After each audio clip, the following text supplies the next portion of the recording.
Hey guys, Dave Norona, and today we're going to talk about one of the number one questions I get is which avalanche transceiver goes on my body when I'm out sledding or skiing. And we're going to talk a little bit about why I've chosen the beacon that I've chosen, some important things about it, and then go through the beacon itself and why I use it. The beacon that I use is the Mammut Barryvox. Now, Mammut makes two beacons. They make the Barryvox and the Barryvox S.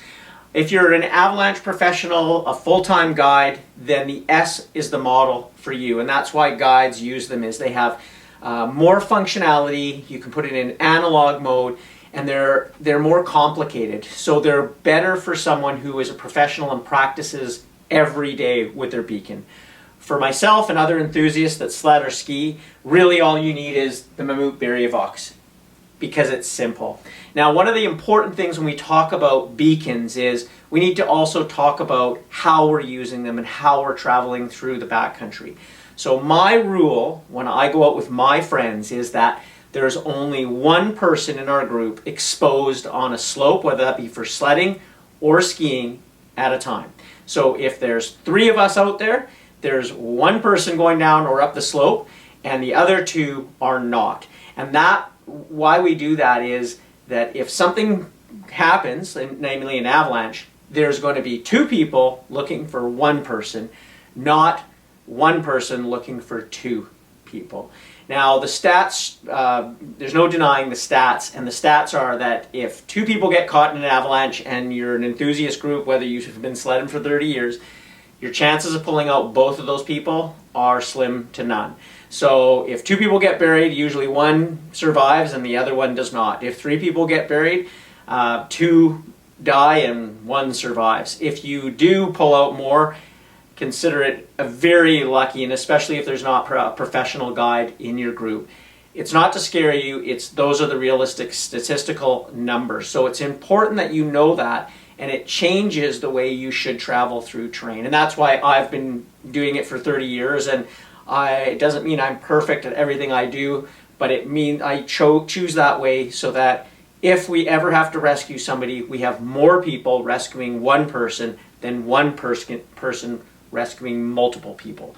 Most of the beacons you're going to look at today have multiple burial searches, but I highly encourage you never to be in one of those situations, because it's not very good unless you're a professional guide. They're usually the ones that are very good at doing multiple searches and pulling more people out. But with enthusiasts, where we spend more time sledding or skiing than we do for practicing, it is the opposite. We are really only good at finding one person. So having said that, we're going to talk a little bit about why I choose the Mammut Barryvox.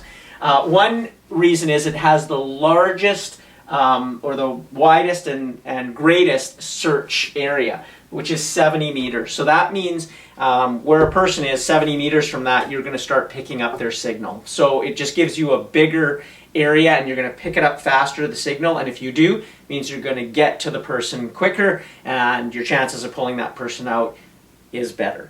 And one thing I really do encourage people to do is obviously practice with your beacon, and one thing to do is have a beacon on the ground and then walk away with your beacon and see how far that distance is and how far that looks from you, because it changes when you're in different terrain. And that's all part of learning, which is what we're going to talk about as well, is you really do need to practice with whatever type of gear that you have with your friends. If you don't know what flux lines are, you really do need to practice. A lot of people think this beacon emits a signal like the sun in every direction. It does not. It emits signals in flux lines like this, which is why if you come into this person like this, it will actually bring you into the path up here, and at one point right here it'll tell you to either go this way or that way. If you're right in the middle, it'll either way is right, but if you're up here, the number will be lower to go this way into the person rather than this way into the person. So it's important to know that when you practice how flux lines work, so that if you're up here, you're going to come straight into the person, but if you're over here, you're actually going to come in at an angle. And that's the difference of somebody knowing and practicing with their beacon. So it's really, really important. Now, when we talk about the beacon itself, you want to make sure that you keep it in its harness and that you know how to take it out properly. This has an easy buckle and the beacon comes out and there it is. It's on the shock cord here so that if I were to drop it, I can quickly grab it. I'm not going to lose it in the snow. I like this beacon because it's really simple and it's very small, and it's a digital 3 antenna beacon.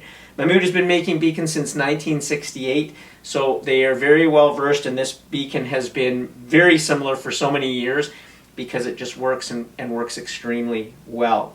Now, it has a 300-hour battery life in send mode, so that's you sending the signal out. When you search, you're using more battery power. If I do a search, I replace the batteries right after it, and once the batteries go down to 75%, I just replace them and use them in your TV converter if you have one of those, or batteries around the house, and I always have fresh batteries in my beacon because it is a life-saving device. One of the great functions of this is that it's super easy to turn on. So when we turn it on, you'll see that it's going to show the firmware up here, which is the 3.4. It gives you an audible letting you know, it says OK, and now it's telling you that it is sending out a signal. Now, one of the most common things that happens to people is lots of times people don't turn their beacons on. So it's important to check at the trailhead. Now, this is easy to say, but so many people just don't do it. And if it's a super deep powder day, I understand that. We're eager to get up there, but there's always to be someone in your group who harps on everybody, let's check our beacons right at the trucks in the morning, or not waiting till you get up there, and then it's like hard to get people. At trailheads there are also beacon checkers, so that's a great thing that you can go by, and it'll light up green if you are and red if there's no signal. Now, one of the great things about this beacon, I'm just going to turn it off, is when you do turn the beacon on, and we'll just wait it to shut down, when you do that and turn it on and you quickly press this mark button, it goes into a just a checker. So what it does is, instead of having that wide search strip, it actually narrows it very close, roughly within a couple of meters, so that now I can walk and check someone, and you really want to spread out about 10 to 12 feet apart, and then the next person walks by and I can check that every beacon's on.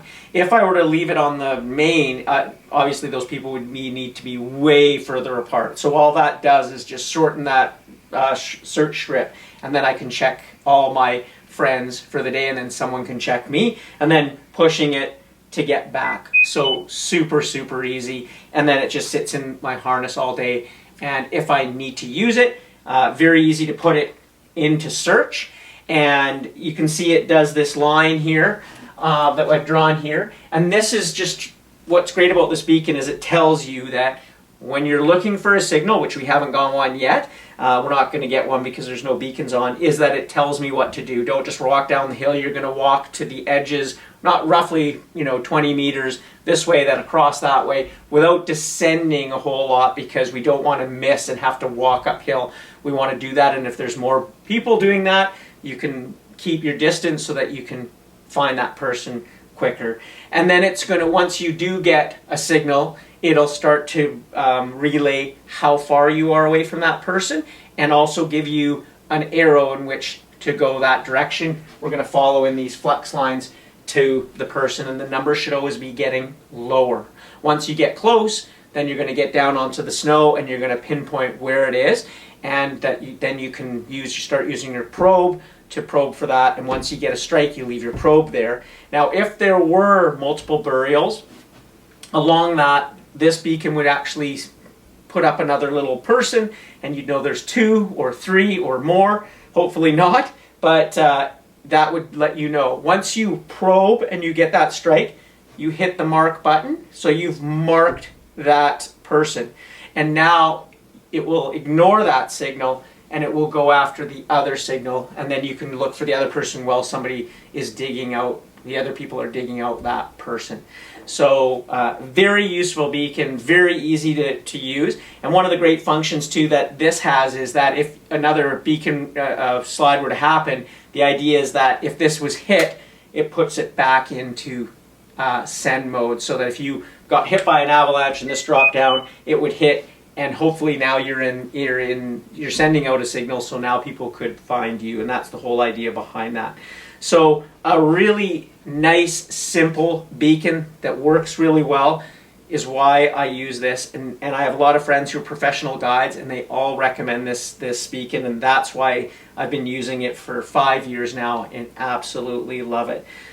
The most important thing for you is to go and try some beacons out. When you do an AST level 1 course, if you haven't done one, make sure you do one, and then try and look at what all the beacons people are using and see who's doing the best, and maybe try a few different ones. That's your time to do that. And then you can go into the store and purchase the beacon that you really like. Please don't let it be cost.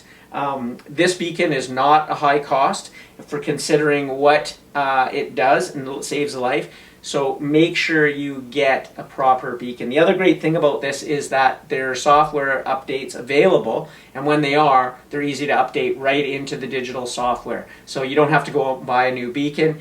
You can update it, and there has been software updates that I've done to this beacon. So it makes it very easy. It means it's going to last a long time.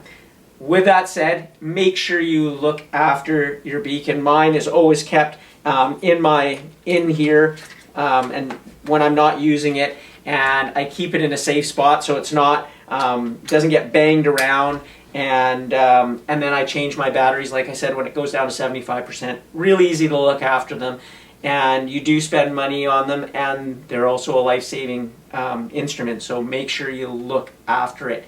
The other great tip that I would have is, in your group, someone should always have an extra one. And I'm that person. I have an extra one usually in my truck, and if someone forgets one for the day or something happens, you have one right there, because most people will not drive home. They'll just go to the mountains, and that's the reality. It's not the right thing to do, but it is the reality if you've come a long way. And so having one, a backup, is like you can load it to someone and say, leave, just throw it at the truck when you're down, and make sure people have that gear. That's what we do for people in the backcountry. You should always be looking out for people. So you can check this out at all the sled and ski shops. This is a very well-renowned beacon. You can also check it out at Mountain Sports Direct, and we'll put the website there. And if you have any more questions or want to add anything, please put it in the questions and comments below. And please like and subscribe. That's why I do these videos, to help new sledders or people that have maybe just don't know on certain subjects. And it helps me do more content and help grow the content, and allows me to do more videos. So thanks for your time. Have a wicked winter out there. Make sure you have your beacon on and you know how to use it, and so do your buddies. We'll see you out there.